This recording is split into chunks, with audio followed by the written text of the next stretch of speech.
Alors aujourd'hui, c'est un dimanche particulier parce que c'est le dimanche de l'Église persécutée. Tous les ans, depuis plusieurs années maintenant, nous nous associons à, je ne sais pas combien d'églises, des centaines, probablement au moins des centaines, peut-être plus, d'églises qui chaque année prennent le premier dimanche ou deuxième dimanche de novembre pour le consacrer à l'Église persécutée dans le monde.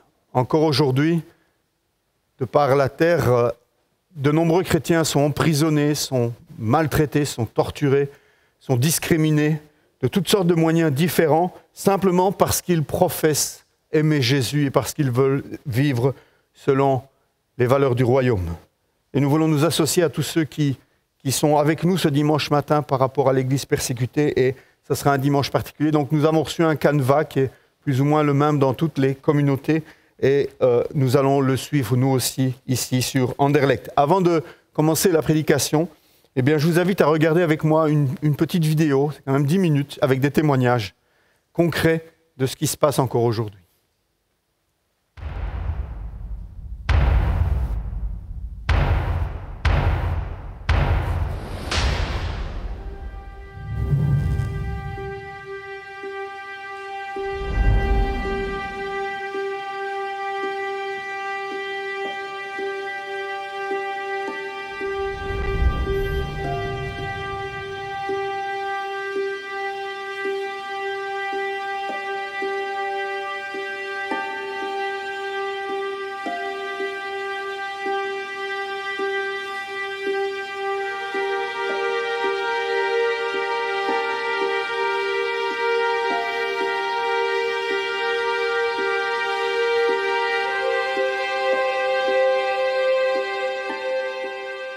Wang Mingdao was probably the most significant leader of the Chinese church in the 20th century.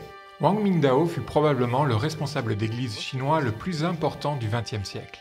C'était un chrétien très célèbre établi principalement à Pékin. Après que les communistes aient pris le pouvoir en 1947, ils lui demandèrent de diriger l'église officielle. Mais il a refusé et s'est vu jeté en prison pour sa foi, où il a passé près de 23 ans. Lorsqu'il fut libéré, il déclara qu'il avait découvert Dieu d'une manière merveilleuse dans sa cellule, et des millions de personnes furent inspirées par son témoignage. À l'époque, j'étais journaliste à Hong Kong. J'en ai profité pour le rencontrer. Il m'a beaucoup parlé de son expérience. Je me souviens lui avoir dit « Je ne peux pas m'identifier à ce que vous avez vécu. Si j'avais passé 23 ans en prison, j'espère que j'en serais ressorti avec une aussi grande foi que la vôtre, mais je n'en suis pas si sûr. » Et il m'a répondu « Vous ne devriez pas envier ce que j'ai vécu, parce que vous avez la chance de vivre dans un pays où des gens, sans doute des centaines d'années auparavant, sont morts pour vous donner cette liberté de culte. Vous ne devriez pas vous sentir coupable de ne pas avoir été enfermé dans une cellule comme je le fus. Cependant, a-t-il ajouté, il vous faudra peut-être construire votre propre cellule. » Il m'a alors posé tout un tas de questions au sujet de mon emploi du temps. Combien d'articles et de lettres avais-je à écrire, de personnes à voir, de sermons à préparer, et ainsi de suite. « Vous êtes bien occupé, n'est-ce pas » m'a-t-il demandé. J'ai répondu « Oui, beaucoup trop. » Et il a rétorqué « C'est pour ça que vous devez vous construire votre propre cellule. » Il m'a expliqué « Voici quelle a été mon expérience. Lorsque j'ai été incarcéré, me préparant à passer toutes ces années derrière les barreaux, j'avais 60 ans. Et en Chine, à 60 ans, on est au sommet de son pouvoir. Je voulais voyager dans tout le pays pour évangéliser. Je voulais faire des disques parce que je chantais plutôt bien. Je voulais écrire des articles, des livres, mais à présent, je ne pouvais même plus étudier ma Bible. Je ne pouvais plus témoigner à personne. Tout ce que je voyais, c'était ma nourriture quotidienne qu'on passait à travers une fente dans la porte de ma cellule. Tout ce qui donnait du sens à ma vie de grand responsable chrétien m'avait été enlevé. Tout ce que je pouvais faire, c'était rester assis dans mon cachot. C'était très dur au début. Mais à la longue, cette captivité m'a permis de me recentrer sur Christ, parce qu'il y avait littéralement rien d'autre à faire. C'est ça le pouvoir de la cellule. C'est ça le pouvoir de la persécution. La persécution n'est pas une bonne chose en elle-même, mais la raison pour laquelle beaucoup de chrétiens persécutés rencontrent Dieu de manière bien plus profonde réside précisément dans le fait qu'ils ont été éloignés de toute distraction dans leur vie. Plus rien n'existe entre eux et Dieu à présent. J'ai dû apprendre à simplement recevoir tout de Jésus, ce qui n'était pas facile parce que j'étais un Chinois confucianiste. J'avais peur de Dieu. Pour moi, Dieu était un grand empereur à qui il fallait obéir, mais jamais un ami. C'était interdit, impossible. Mais pendant cette période, j'ai pu me concentrer sur le fait de recevoir l'amour de Dieu. Et l'amitié de Jésus est devenue la chose la plus importante dans ma vie. Je ne servais plus ce Dieu grand et puissant, mais je l'aimais, et il m'aimait. Et donc, me dit-il, à votre retour, vous aurez une tâche plus dure à accomplir. Il vous faudra construire votre propre cellule. Ce qu'il voulait dire par là, c'était qu'une cellule consiste à s'emprisonner seul à seul avec Dieu, concentré sur lui, balayant toute distraction. On pourrait discuter longuement sur les différentes manières de ralentir dans notre quotidien et de laisser la parole de Dieu nous imprégner, mais, en fin de compte, si notre foi chrétienne n'est pas une relation d'amour entre nous et Christ que nous ressentons et expérimentons, ça ne suffit pas. C'est indispensable, car c'est de là que découle ce que nous faisons. Et nous savons que c'est réel. Si cet homme a pu rester enfermé 23 ans dans sa cellule, en sortir et déclarer que ce fut une expérience magnifique, merci Seigneur, car ça lui a permis de connaître Christ comme ami, alors ça vaut la peine de le faire. C'est peut-être même la chose la plus importante que nous ayons jamais à faire. This is worth doing. Perhaps the most important thing we can ever do.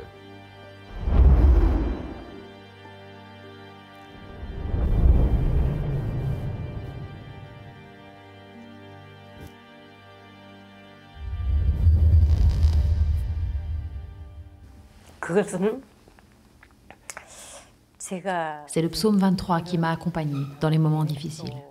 En prison, surtout quand les gens mouraient à mes côtés, quand tout semblait sans espoir, au milieu des persécutions, le Seigneur était mon pilier, il était mon phare. Chaque fois que j'étais au plus bas, je récitais ce psaume. Je marchais dans la vallée de l'ombre de la mort, comme dit l'Écriture.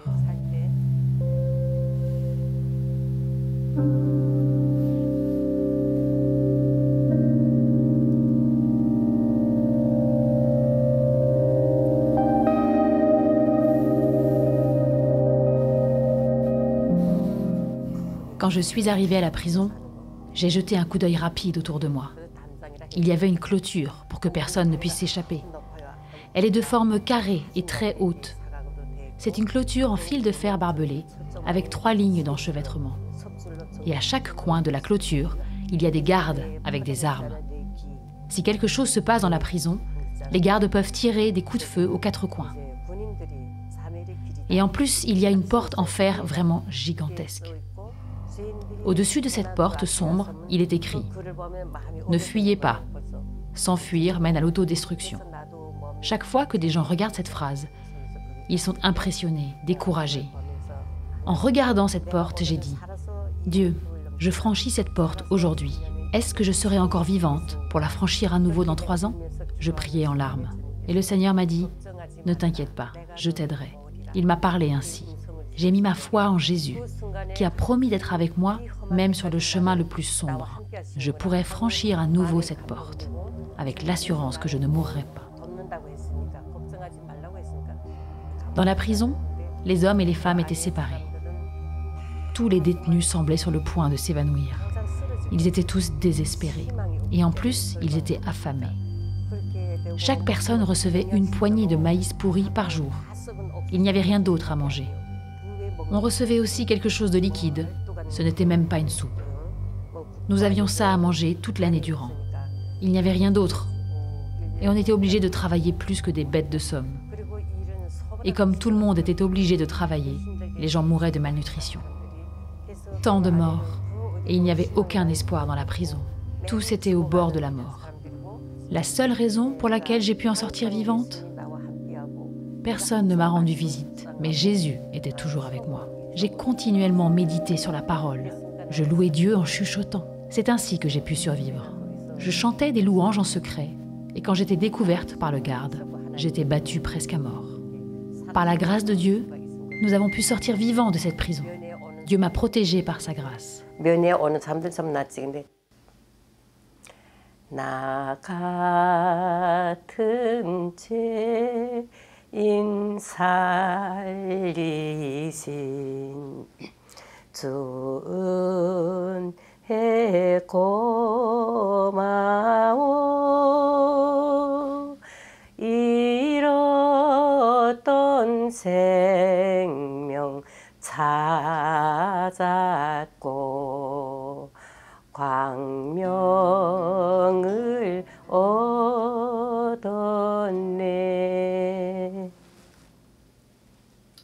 Alors que je chante Amazing Grace, de plus en plus, je réalise que c'est la grâce de Dieu qui m'a conduite à Jésus. Je me rends compte à quel point j'étais pécheresse. Après avoir connu le Christ, Dieu m'a fait grandir dans la prison comme le feu purifie l'or. Dieu m'a donné une foi qui est comme de l'or pur. Je suis tellement reconnaissante qu'il m'ait donné la foi de ne regarder que lui et de l'aimer lui seul.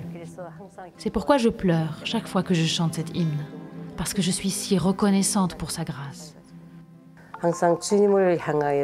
Se concentrer sur Jésus-Christ afin de suivre sa volonté sur cette terre, me consacrer et être prête à donner ma vie, c'est ça la foi. Vivre pour sa gloire et lui donner ma vie. Et aussi avoir confiance en toutes ses promesses. J'espère pouvoir conserver une telle foi.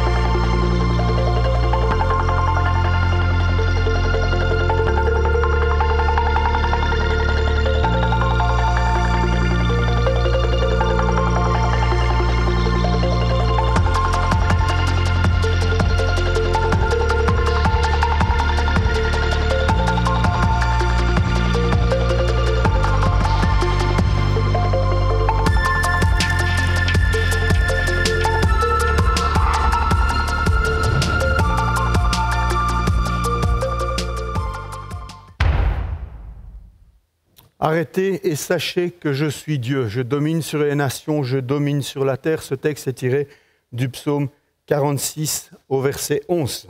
On va reparcourir quelques passages de ce psaume 46. S'il y a une phrase que j'ai beaucoup entendue cette année 2020, c'est cette phrase un peu choquante qui dit l'année 2020, c'est une année de... Le mot de Cambronne, vous voyez ce que je veux dire. L'année 2020 est vraiment une année de... C'est ce que beaucoup ont pensé, c'est ce que beaucoup ont vécu, c'est ce que beaucoup ont exprimé. Le Covid-19 nous a tous bouleversés d'une manière ou d'une autre, tous impactés d'une manière ou d'une autre. Certains ont perdu leur emploi, certains, à cause de l'isolement, ont frôlé ou sont en pleine dépression. On a perdu des proches, on a eu très peur de perdre des proches qui sont allés parfois jusqu'aux soins intensifs, qui en sont sortis.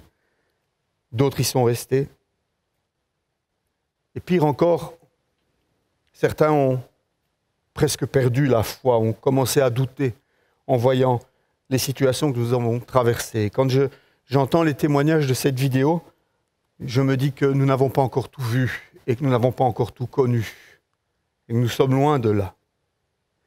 Le psaume 46, d'après les commentateurs bibliques, a été écrit non pas dans une période de Covid-19, non pas dans une période de pandémie, mais a été écrit dans une période où la population de Juda et particulièrement de Jérusalem était dans la peur, dans la terreur, assaillie par l'armée de Sanchérib qui vient et qui assiège la ville, ce terrible roi d'Assyrie connu pour sa cruauté.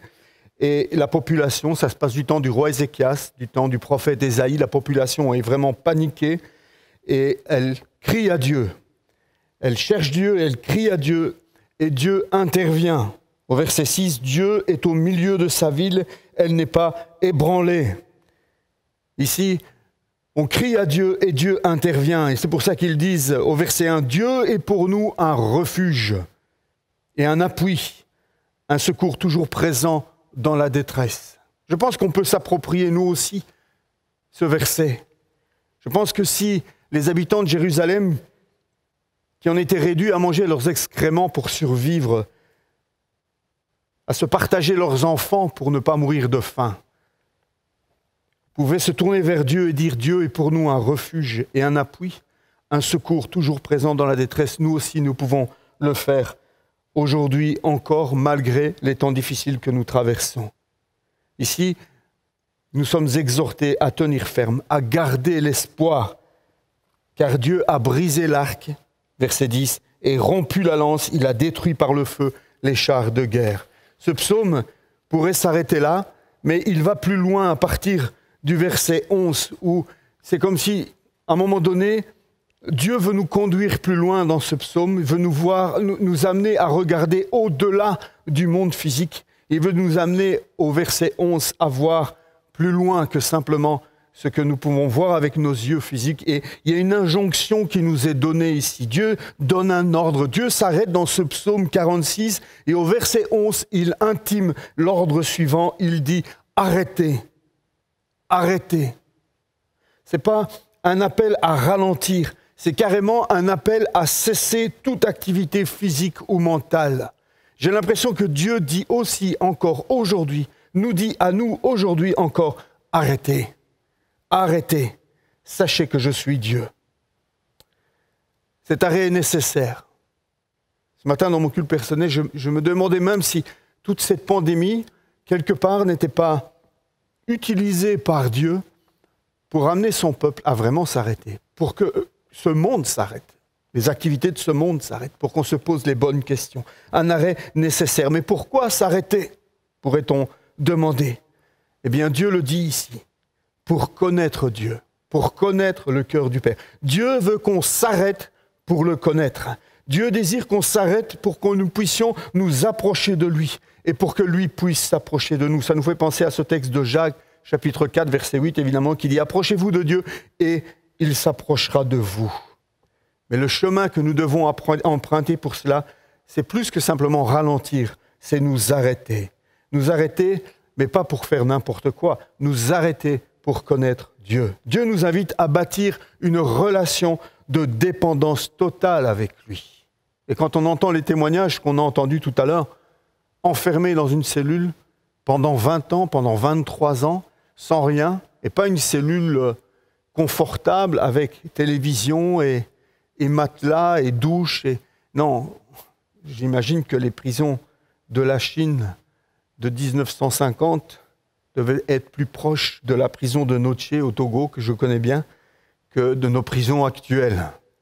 20 ans enfermés à se demander, mais qu'est-ce qui m'arrive? Qu'est-ce qui se passe? Où es-tu, Dieu? Dieu nous demande de nous arrêter. Dieu nous invite à cela. Dieu se révèle à ceux qui sont forcés de tout arrêter, à ceux qui sont marginalisés, à ceux qui sont emprisonnés ou opprimés pour leur foi en Jésus. Ces moments d'interruption peuvent être terrifiants, peuvent être longs, trop longs certainement, et plus longs certainement que les 2 confinements que nous sommes en train de traverser en 2020. Arrêtez, dit Dieu. Et quand Dieu nous dit de nous arrêter, il y a 2 solutions possibles. Soit nous nous arrêtons de nous-mêmes, soit c'est Dieu qui nous arrête. Si on regarde dans la Bible et qu'on fait un peu le décompte, on se rend compte que c'est plus souvent Dieu qui doit arrêter les hommes que l'inverse. Et que devons-nous conclure de cela? Eh bien, je pense que Dieu désire nous dire encore aujourd'hui que notre rythme n'est pas celui de Dieu. Mon rythme n'est pas celui de Dieu. Dieu est hors du temps. Dieu n'est pas lié aux jours, aux semaines, aux mois, aux années. Pour lui, un jour, c'est comme 1000 ans. Moi, je vois les choses totalement différemment. Mais Dieu, lui, voit les choses autrement. Mon rythme n'est pas celui de Dieu. Le témoignage de Wang Mingdao qu'on a entendu, qui a passé 23 ans en prison, est quand même assez interpellant. Voilà ce qu'il dit. Pour marcher avec Dieu, vous devez ralentir le pas. Parce que Dieu n'est jamais pressé. Dieu n'est jamais en retard. Pour marcher avec Dieu, vous devez ralentir le pas. Ce sont les paroles de Wang Mingdao, ce pasteur évangélique, bien connu en Chine. En 1949, le communisme a pris le contrôle du pays et Wang est arrêté parce qu'il a refusé de prêcher pour le gouvernement dans les églises établies. Et il va passer 23 ans de sa vie en prison. Il dit, quand on m'a jeté en prison, il disait plutôt puisqu'il est décédé en 91, je pense, quand on m'a jeté en prison, j'étais désespéré. J'avais 60 ans et j'étais au sommet de ma force. J'étais un évangéliste très connu. Et je voulais organiser des campagnes d'évangélisation. Dans toute la Chine, j'étais écrivain, je voulais écrire davantage de livres, j'étais prédicateur, je voulais étudier la Bible et écrire davantage de sermons.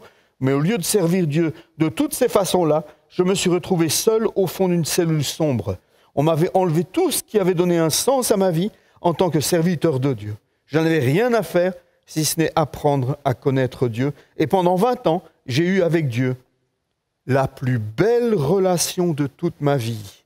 La cellule a été le moyen que Dieu a utilisé.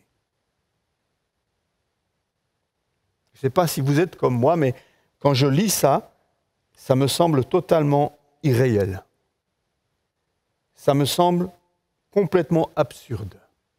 Un homme qui faisait un travail extraordinaire pour Dieu. On l'a appelé le roi des églises souterraines. Je ne sais pas combien d'églises souterraines il a dirigé, je ne sais pas combien de responsabilités cet homme avait. Et à 60 ans, alors qu'il est encore en pleine forme, qu'il a plein de projets, qu'il veut servir Dieu, il est à plein temps pour Dieu. Dieu l'arrête. Et il se retrouve enfermé pendant 23 ans dans une cellule, sans Bible, sans rien, sans confort, juste lui et Dieu dans la cellule. Pas pendant une semaine, pas pendant un mois de confinement, pendant 23 ans. Moi ça me dépasse. Je ne comprends pas. Je ne comprends pas Dieu, je ne comprends pas cette situation. Et pourtant, c'est réel. Ce pasteur disait, moi, on m'a poussé dans une cellule, mais vous allez devoir vous y pousser vous-même. Vous êtes trop occupé pour connaître Dieu. Vous avez besoin de vous construire une cellule afin de faire vous-même ce que la persécution a fait pour moi. Simplifiez votre vie et connaissez Dieu. Moi, ça m'interpelle. Il continue en disant, il nous faut marcher au pas de Dieu parce que Dieu aime son jardin. Il aime s'y promener et rencontrer sa créature. Tout comme dans le jardin d'Éden, Dieu parcourt la terre pour s'entretenir avec ses enfants. N'oubliez pas que nous avons été créés premièrement pour être en communion avec Dieu et deuxièmement pour le servir. Il est normal de travailler, mais si nous ne ralentissons pas le pas de temps en temps, nous allons manquer Dieu et le bonheur qu'il veut nous offrir. Pour ce pasteur Wang Mingdao, la persécution et la cellule ont été l'occasion de réapprendre à marcher, à ralentir, à s'arrêter pour pouvoir communier avec Dieu et pour mieux connaître son Dieu. Finalement, si nous voulons que Dieu soit plus réel dans nos vies, bien nous aussi, je pense qu'il nous faut apprendre à ralentir le pas et à trouver une allure plus spirituelle, un rythme plus spirituel, plus proche du rythme de Dieu. On vit dans une société où il faut être rentable, où il faut être productif. Si tu n'es plus productif, tu es mis sur le côté. Est-ce que c'est comme ça que Dieu gère son royaume? Est-ce que c'est comme ça l'économie du royaume de Dieu? Est-ce que c'est pareil? Non, je ne crois pas. De plus en plus, je suis convaincu que Dieu ne voit pas le temps comme je vois le temps et que pour Dieu, 1 heure passée dans ses parvis valent mieux que 1000 ailleurs. Ce n'est pas seulement un psaume, ce n'est pas seulement un cantique, c'est aussi ce que Dieu pense. Dieu désire que nous passions 1 heure dans ses parvis, ça vaut mieux que 1000 ailleurs. Ce que Dieu désire, c'est qu'avant de le servir, nous puissions le connaître. Et bien souvent, nous courons, nous entrons frénétiquement dans toutes sortes d'activités pour servir Dieu sans le connaître. Peut-être que nous devrions suivre les conseils du pasteur Wang ce matin et commencer à nous construire des cellules. Parce que Dieu nous demande de nous arrêter. Il est temps que nous construisions nous aussi des cellules, des endroits où nous serons privés de toute distraction, des endroits où nous pourrons nous retrouver seul à seul avec Dieu, en tête à tête avec lui. Et cette cellule deviendra le jardin où Dieu vient me rencontrer, vient te rencontrer.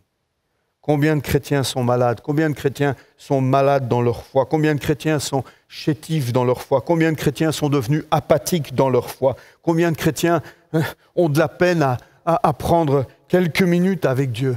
Combien de chrétiens trouvent encore du plaisir à ouvrir la parole de Dieu pour y plonger le regard, surtout y plonger leur cœur. Tout cela parce que nous ne connaissons pas Dieu. Quand Jésus était sur terre, lui-même prenait aussi du temps pour se créer sa propre cellule. Il n'avait que 3 ans. Il connaissait son temps. Il savait qu'il n'avait que 3 ans. Il annonçait à ses disciples sa mort prochaine et sa résurrection. Jésus savait que son temps était compté. Il avait encore tellement de choses à accomplir. Il avait à peine rayonné sur la Judée et la Galilée, et un petit peu débordé sur la Samarie. Il y avait tout le monde à conquérir. Et Jésus savait quelles étaient les priorités. Et la priorité de Jésus, c'était de se mettre à l'écart, aller dans les lieux déserts, y aller se ressourcer, se mettre dans sa cellule, rencontrer Dieu face à face, afin que ce qu'il allait faire ensuite ait du sens. On parlait de plus en plus de lui, de Jésus, et les gens venaient en foule pour l'entendre et pour être guéris de leur maladie. Mais lui, Jésus, se retirait dans les déserts et priait. Luc chapitre 5, versets 15 à 16. Aujourd'hui, l'Église trouve superflu de se mettre à l'écart. Aujourd'hui, l'Église trouve superflu de prier. Les chrétiens n'aiment plus prier. Les chrétiens n'aiment plus se mettre à l'écart. On préfère courir, on préfère se laisser entraîner par le flot de ce monde. On préfère être distrait par ce monde. Mais être dans sa cellule, s'enfermer, c'est difficile. Frères et sœurs, si Jésus avait besoin de s'arrêter et de s'isoler pour prier, à combien plus forte raison, nous aussi, nous devons le faire. Ensuite, Dieu dit « Sachez que je suis Dieu ». Verset 10, « Sachez que je suis Dieu ». Est-ce que vraiment nous savons qui est Dieu? Savons-nous vraiment que lui est Dieu et que nous ne sommes rien? Tout à l'heure, Sébastien nous disait, nous chantons « Il est roi », mais en réalité, combien de fois c'est nous qui sommes les rois? Et lui, le larbin de service qu'on appelle quand on a besoin, et sur qui on râle quand il ne fait pas assez vite ce qu'on attend de lui, ce qu'on se croit en droit d'attendre de lui. Est-ce que je sais vraiment que lui est Dieu? Est-ce que tu sais que lui est Dieu et que toi tu n'es rien, que moi je ne suis rien? Est-ce que je reconnais vraiment qu'il est Dieu et que je ne mérite rien? Parfois nous prions et nous croyons que nous sommes en droit de recevoir. Nous croyons que Dieu nous doit des choses, mais Dieu ne nous doit rien, absolument rien. Absolument rien. Souvent nous sommes trop enclins à nous remettre inconsciemment ou consciemment sur le devant de la scène, alors que c'est lui qui doit être au devant de la scène. Nous pensons être dignes de quelque chose de la part de Dieu parce que nous avons été de bons chrétiens, peut-être parce que nous avons prié un peu plus que la veille, je ne sais pas. Nous pouvons parfois avoir tendance à nous dire à nous-mêmes, nous avons fait notre part et Dieu fait la sienne. Il nous bénit parce que nous avons bien agi. Dieu ne nous bénit pas parce que nous avons bien agi. Dieu nous bénit sur base de sa bonté, de sa grâce simplement, mais nous ne méritons jamais ces bénédictions. Tout est grâce, tout est grâce. Rien n'échappe à cela. Nous ne méritons rien. La seule chose que nous méritons, c'est la damnation éternelle. Mais Dieu est Dieu. Qui sommes-nous pour prétendre à quoi que ce soit de la part de Dieu? À l'instar du grand roi David, nous devons dire « Qu'est-ce que l'homme pour que tu te souviennes de lui » Psaume 8, verset 4. Un autre témoignage, celui d'Amar. Je pense qu'on n'en a pas entendu parler dans la vidéo. Amar, un chrétien d'arrière-plan musulman d'Égypte. Ça s'est passé il y a quelques années. Il fut arrêté et torturé, même lorsqu'il était pendu par les pouces. Je ne sais pas qui invente des trucs pareils. Pendu par les pouces. Donc j'imagine qu'on a dû lui mettre un câble en métal à cet endroit-ci des pouces et on l'a suspendu par les pouces. Il ne dit rien et il refuse de révéler son réseau de chrétiens à la police. En désespoir de cause, les policiers le soumirent à ce qu'ils appellent l'expérience, entre guillemets. Ils lui dirent « personne ne survit à l'expérience ». Ils le placèrent dans un caisson carré en pierre d'1,50 m de largeur, sans lumière. Tous les 3 jours, on lui glissait de la nourriture et de l'eau. Habituellement, les gens deviennent fous le 8e jour, lui dirent ses geôliers, parce que le noir incessant est notre dernier ennemi à tous. Les premiers jours, Amar résista. à son nouvel emprisonnement. Mais vers la fin de la semaine, il commença à craquer. Il raconte « Je pleurais, assis dans mes propres excréments, et les voix, oh ces voix terribles, elles m'accusaient sans interruption, jour et nuit. Elles disaient que je n'avais aucune valeur. Je repassais dans mes pensées les choses terribles que j'avais faites dans ma vie, et je pleurais, et je hurlais de solitude. J'ai même commencé à avoir des hallucinations. Je me voyais dans la foule quand Jésus fut condamné par Pilate, et je criais « Crucifiez-le, crucifiez-le » Amar sentit que sa santé mentale lui échappait. Quand soudain Dieu est intervenu, il décrit ce qu'il a ressenti alors. Un ruisseau d'eau claire et fraîche coula à travers la cellule, me lavant, parce que j'ai pris conscience que Christ m'aimait, même à ce moment-là, assis dans mes excréments, avec tous mes péchés et ma foi en miettes et ma santé mentale qui s'effritait. Je me suis rendu compte que même dans cet état, Christ m'aimait. 15 jours plus tard, lorsque ces geôliers ouvrirent la porte, ils furent stupéfaits de trouver une personne qui sentait mauvais, certes, qui était fatiguée, mais une personne joyeuse et en bonne santé mentale. Voici le message qu'Amar nous laisse. Le désert est un lieu où Dieu nous entraîne pour nous montrer combien nous sommes tout à fait indignes et cela nous vide de tout orgueil. En contrepartie, l'amour de Christ dont il nous remplit est d'autant plus grand que nous sommes vides. Je vous laisse réfléchir. Le désert est un lieu où Dieu nous entraîne pour nous montrer combien nous sommes tout à fait indignes et cela nous vide de tout orgueil. En contrepartie, l'amour de Christ dont il nous remplit est d'autant plus grand que nous sommes vides. Je crois que notre problème, c'est que nous ne sommes pas assez vides. Nous ne sommes pas assez vidés de nous-mêmes, assez vidés de toutes les distractions de ce monde. Il y a peu de place pour Dieu dans nos vies, finalement. Comme Amar, pour reconnaître que Dieu est Dieu, nous avons besoin de nous humilier devant lui, de reconnaître combien nous sommes indignes et combien nous avons besoin de lui. Pouvoir reconnaître Dieu dans notre épreuve. Si eux ont pu le faire, alors nous pouvons nous aussi le faire. Dieu nous conduit parfois dans le désert. Le désert peut s'appeler cellule de prison, mais le désert peut s'appeler aussi confinement, le désert peut s'appeler maladie, le désert peut s'appeler deuil. On peut donner toutes sortes de noms à ce désert. Dieu nous entraîne parfois dans le désert. Il nous conduit parfois dans le désert pour que nous reconnaissions que nous sommes indignes et que nous sachions et que nous voyions qu'il est Dieu. Le verset 2 du psaume 46, « Dieu est pour nous un refuge et un appui, un secours toujours présent dans la détresse. » Est-ce que nous sommes capables de le dire vraiment avec nos tripes? Lorsque nous traversons un deuil, lorsque nous traversons une maladie, lorsque Dieu ne répond pas à nos prières, lorsque sa réponse tarde, est-ce que nous arrivons à dire « Dieu est pour nous un refuge et un appui, un secours toujours présent dans la détresse ?» Ce matin, je me disais, et si moi j'avais été 23 ans dans la cellule? Comment est-ce que j'aurais fait?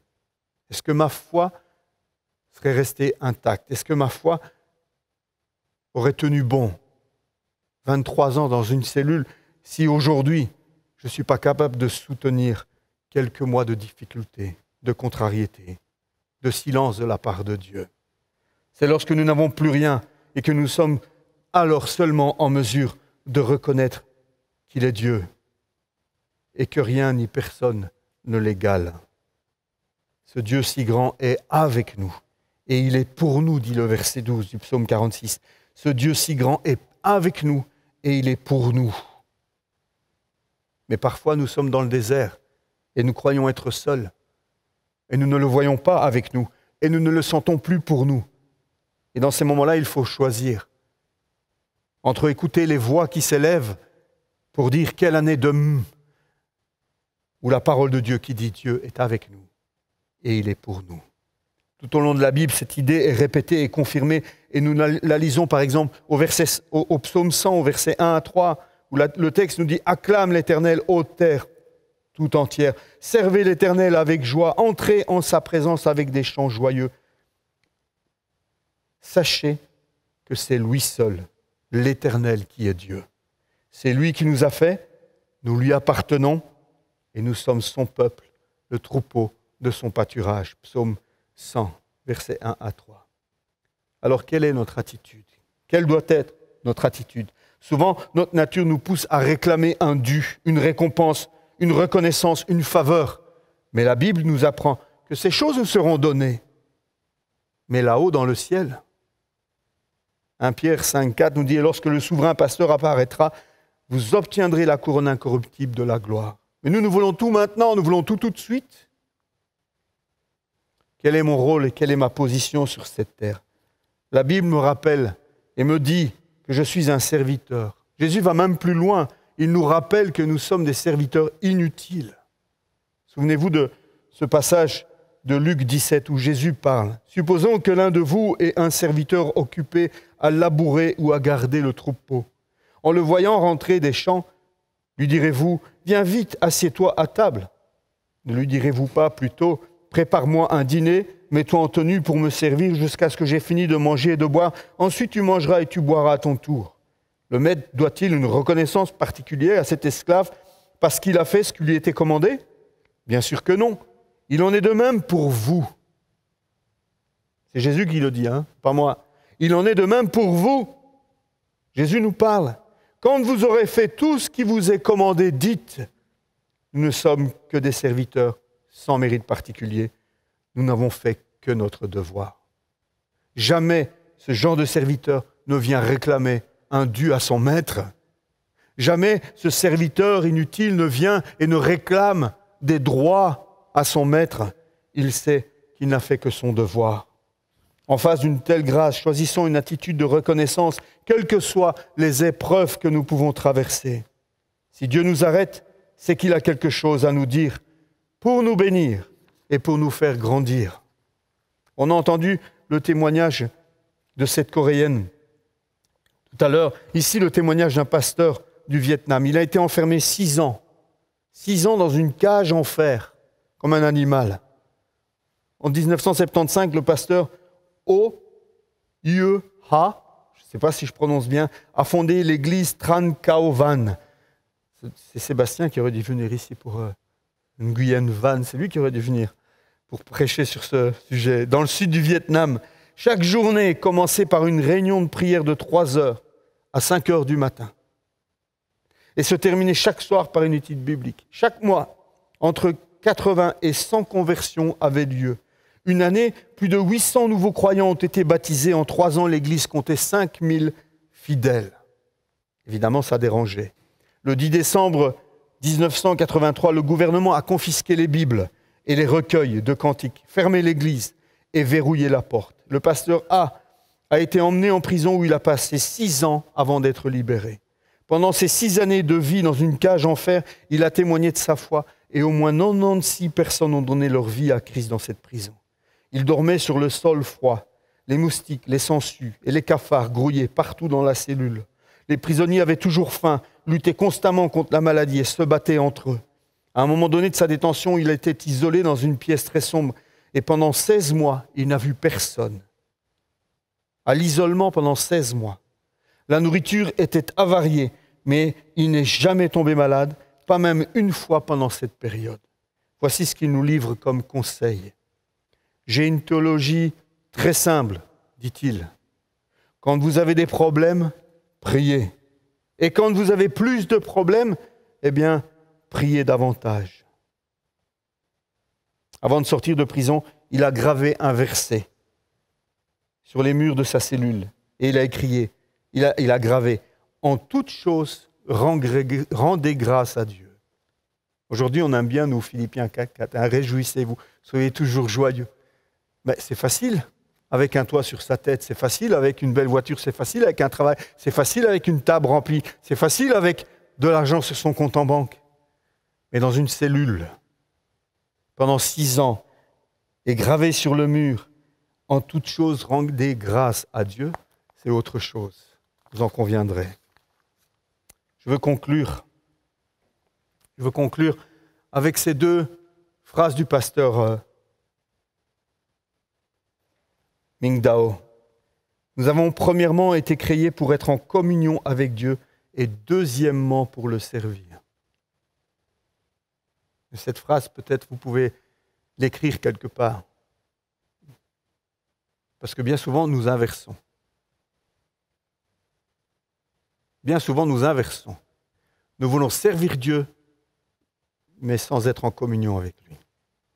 Ou en lui jetant quelques miettes de ce qu'on veut bien lui accorder. Mais premièrement, nous avons été sauvés pour être en communion avec Dieu. Et ensuite pour le servir. Et ce pasteur qui passe 6 ans dans une prison, ou ce pasteur qui passe 23 ans dans une prison, et il y en a tant d'autres. Là, on n'a cité que quelques personnes, mais c'est par milliers le nombre de chrétiens qui ont passé leur vie en prison ou à l'isolement. Comment ont-ils servi Dieu? Dieu ne cherchait pas leur service, Dieu cherchait leur communion. Dieu cherchait leur communion. Je crois qu'on pourrait aller jusqu'à dire que Dieu n'a que faire de ton service.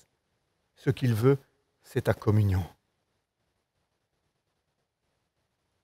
Un service sans communion, ça ne rime à rien aux yeux de Dieu. Ce que Dieu veut, c'est toi. C'est toi, c'est une communion avec toi, c'est une relation avec toi. C'est que tu lui accordes du temps. Arrêtez et sachez que je suis Dieu. Et si tu ne le fais pas, Dieu t'arrêtera. Il y a des chrétiens qui s'interrogent, mais qu'est-ce qui m'arrive? Peut-être que simplement la réponse est Dieu veut t'arrêter. Dieu veut t'arrêter. Dieu veut t'arrêter. Une autre phrase, celle qui est affichée là. Si nous ne ralentissons pas le pas de temps en temps, nous allons manquer Dieu et le bonheur qu'il veut nous offrir. Apprenons dans ce temps, dans ce monde qui court à du 220 à l'heure, apprenons à ralentir. Apprenons à nous arrêter. Apprenons à mettre de la valeur sur les bonnes choses. Revoyons nos priorités. Toutes ces paroles qui sont affichées là nous invitent à faire un choix, prendre l'attitude de Jésus qui s'isolait régulièrement sur la montagne pour rencontrer le Père et attendre que Dieu lui-même, ou alors il faudra attendre que Dieu lui-même nous impose une période d'arrêt forcé. Notre vie est souvent beaucoup trop agitée, même dans notre service pour Dieu. Nous nous donnons bonne conscience parce que nous sommes trop occupés à des choses pour Dieu. Nous nous donnons bonne conscience parce que nous sommes tout le temps à l'église. Nous nous donnons bonne conscience parce que nous sommes toujours occupés et affairés pour Dieu. Dieu ne veut pas que nous soyons affairés pour lui. Dieu veut que nous soyons à côté de lui, que nous soyons proches de lui. Quel immense privilège nous avons de pouvoir passer du temps avec lui. Nous sommes trop peu conscients de cela. Nous prenons trop peu conscience de ce privilège extraordinaire que nous avons en tant qu'enfants de Dieu. Pardonnés en Jésus-Christ, justifiés en Jésus-Christ, nous pouvons entrer dans la salle du trône. C'est un privilège que même dans l'Ancien Testament, ils n'avaient pas. Et ce privilège, cette grâce extraordinaire, nous ne la respectons pas. Arrêtez et sachez que je suis Dieu, dit la parole ce matin, et dit à son peuple ce matin, arrêtez et sachez que je suis Dieu. Arrêtez avant que moi, je ne vous arrête complètement. Que cette parole puisse vraiment vous interpeller dans vos foyers, que cette parole puisse vous interpeller. On n'a jamais eu autant de temps que maintenant. Cette pandémie, même nos plus aînés, et j'en profite pour saluer Rose qui aura 90 ans vendredi, mais même Rose n'a jamais connu cette situation de confinement. Dieu nous arrête, Dieu nous donne du temps. Que faisons-nous de ce temps? Comment allons-nous utiliser ce temps? Dieu nous demande de nous arrêter, de nous approcher de lui. Que cette parole puisse vraiment vous encourager à venir à lui, à prendre du temps dans sa présence. C'est aussi l'occasion, Grâce, tu peux afficher la dia suivante, de nous rappeler de ces frères et sœurs qui sont persécutés dans le monde. Je vous invite à noter ces noms, ou peut-être, si vous n'avez pas de quoi écrire, sortez votre GSM, faites une photo de votre écran, faites une capture d'écran. Mais je voudrais vous encourager pendant cette semaine à prier pour ces 4 personnes, et il y en a beaucoup d'autres. Mais priez pour ces 4 personnes, pensez à elles. Ali Manjan, en Chine, en prison déjà depuis 12 ans. Je vais éviter de dire les noms parce que je risque de les détruire. Cette dame en prison depuis 7 ans au Pakistan. cet homme en prison depuis 16 ans en Érythrée. J'ai lu qu'en Érythrée, on n'avait pas de prison, alors on enferme les gens dans des containers qui servent de transport. La journée, ils étouffent, la nuit, ils meurent de froid. Mohamed, en prison depuis 5 mois en Iran, et il y en a plein d'autres. Comment est-ce que nous pouvons nous impliquer par rapport à ces frères et sœurs qui sont persécutés? Eh bien, nous pouvons prier, entre autres pour ces 4-là, mais nous pouvons aussi aller sur le site de l'église Porte Ouverte. Et gratuitement, vous pouvez recevoir leur journal mensuel avec des nouvelles des uns et des autres, de ceux qui sont persécutés, de ceux qui sont enfermés, avec des sujets de prière. Vous pouvez aussi les soutenir en faisant un don. Faites comme moi. Tous les mois, faites un ordre permanent et faites un don à cette association Porte Ouverte. Porte Ouverte au pluriel. Ne confondez pas avec la Porte Ouverte de Mulhouse, qui est une église. Vous allez sur portesouvertes au pluriel.fr.be.ch et vous allez tomber sur cet organisme qui fait parvenir de l'aide, fait parvenir des Bibles, fait parvenir de la nourriture, fait parvenir toutes sortes de choses nécessaires à ces frères et sœurs qui sont persécutés dans le monde. Cet organisme qui aussi fait circuler des pétitions pour faire libérer des personnes qui sont injustement détenues. Il y a moyen de s'impliquer. Ce matin, vous pouvez être dans votre salon et verser une petite larme et vous dire « Oh, c'est terrible !» Et puis, vite, passer à envoyé spécial et vous divertir.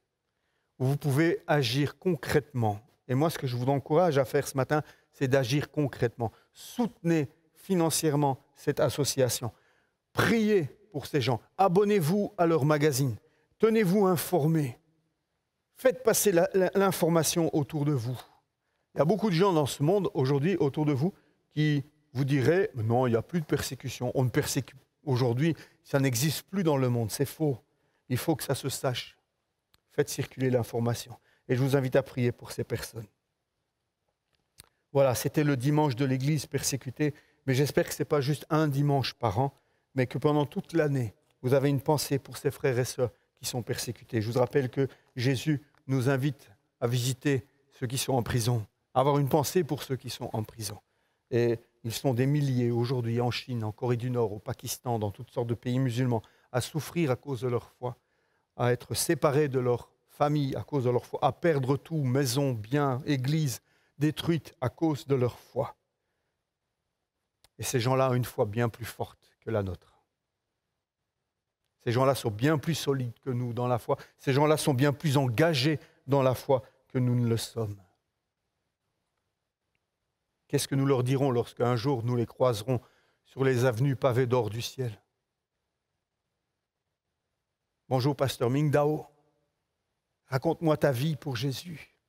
Et il me racontera ce qu'il a fait, il me racontera ses exploits, il me racontera les choses extraordinaires qu'il a vécues pour Dieu. Il me raconterait comment il a tenu bon dans la foi alors qu'il était en prison pendant 23 ans. Et je serais tout heureux d'entendre cela. Et puis, il va se tourner vers moi et va me dire, « Et toi, raconte-moi. Raconte-moi, toi, comment tu as été un héros de la foi. Raconte-moi, toi, comment tu as servi Christ. Raconte-moi comment tu as tenu bon dans l'adversité. Quelles étaient les difficultés que tu as rencontrées? J'ai bien peur que nous serons un peu confus, un peu gênés, un peu mal à l'aise. Mais il est toujours temps de rattraper. Il est toujours temps de changer notre fusil d'épaule et de nous engager pour le Seigneur. Lui s'est donné entièrement pour nous et il n'attend qu'une chose de nous, c'est que nous donnions entièrement pour lui, nous aussi. Rien de moins. Pas juste quelques miettes. Il veut tout de nous. Il veut tout de toi. Il veut 100% de ton temps, il veut 100% de ton argent, il veut 100% de ton énergie, il veut 100% de ton attention. Il veut tout de toi. Seigneur, merci. Merci de nous interpeller ce matin par ta parole. Merci ce matin, Seigneur, de toucher nos cœurs, de nous parler. Seigneur, nous voulons avoir une pensée particulière pour ces frères et sœurs qui doivent aller jusqu'à donner leur vie, perdre leur liberté, perdre femmes et enfants, perdre tous leurs biens, perdre travail, perdre la santé pour te suivre, Jésus. Pour te suivre. Pour marcher avec toi. Jésus, merci pour ces frères et sœurs qui sont pour nous de véritables défis et qui nous interpellent ce matin. Et je prie, Seigneur, pour que la foi de chacun soit fortifiée ce matin. Je prie, Saint-Esprit, pour que dans chaque foyer, tu viennes fortifier la foi. Tu viennes non pas accuser, tu viens non pas culpabiliser, Saint-Esprit, mais tu viens réveiller la foi. Tu viens ce matin dans nos foyers et tu viens réveiller la foi. Tu viens souffler, Seigneur, sur ce lumignon qui fume encore et tu viens, Seigneur, nous motiver à nouveau. Tu viens nous réveiller à nouveau. Tu viens, Seigneur, nous aider à te remettre à la première place. Merci, Jésus, de toucher les cœurs de chacun d'entre nous ce matin. Amen. Amen. Amen. Tu as un chant pour nous? Avant les annonces, je vous invite à juste écouter Sébastien, qui va nous conduire dans un chant et que nous puissions prendre ce temps comme un temps de réflexion, comme un temps où Dieu nous invite à nous arrêter, à entrer en nous-mêmes, et à nous poser les bonnes questions, à peut-être nous repentir de nos paroles, nous repentir de nos attitudes, peut-être un moment où nous pouvons demander pardon à Dieu pour notre nonchalance, demander pardon à Dieu pour nos plaintes, notre manque de foi, notre manque d'implication, notre manque de sérieux. Demander pardon à Dieu pour toutes les fois où il s'est retrouvé tout seul dans le jardin, où nous ne sommes jamais venus le rencontrer, où nous lui avons fait faux bond, où nous avons manqué ses rendez-vous. Plaçons-nous devant Dieu ce matin et laissons-nous interpeller par lui.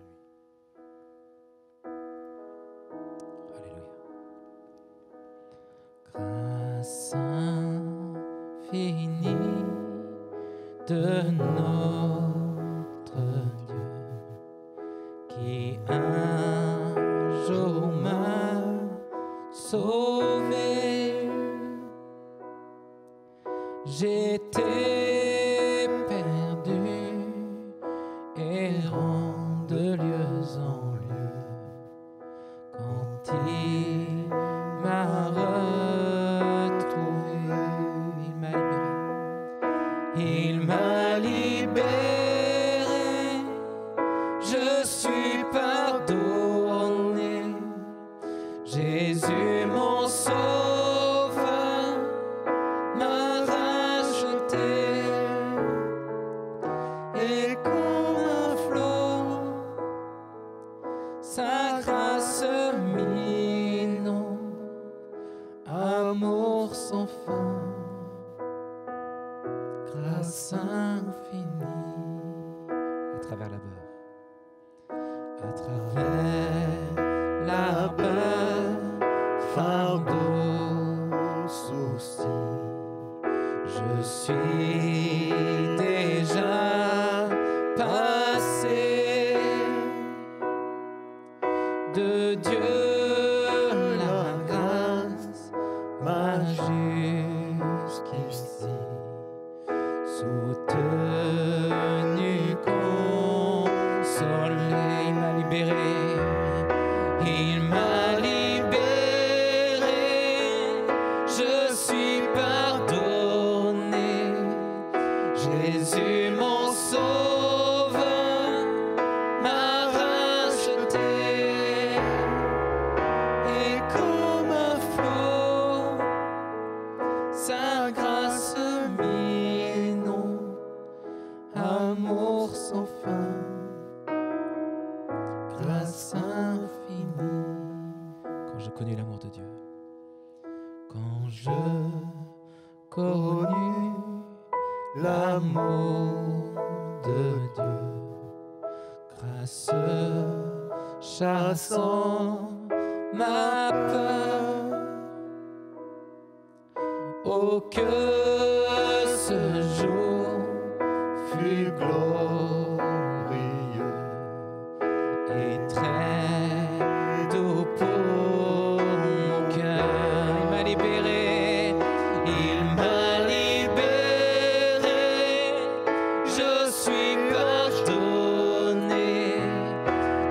Jésus mon sauveur m'a racheté et comme un flot sa grâce m'inonde, amour sans fin,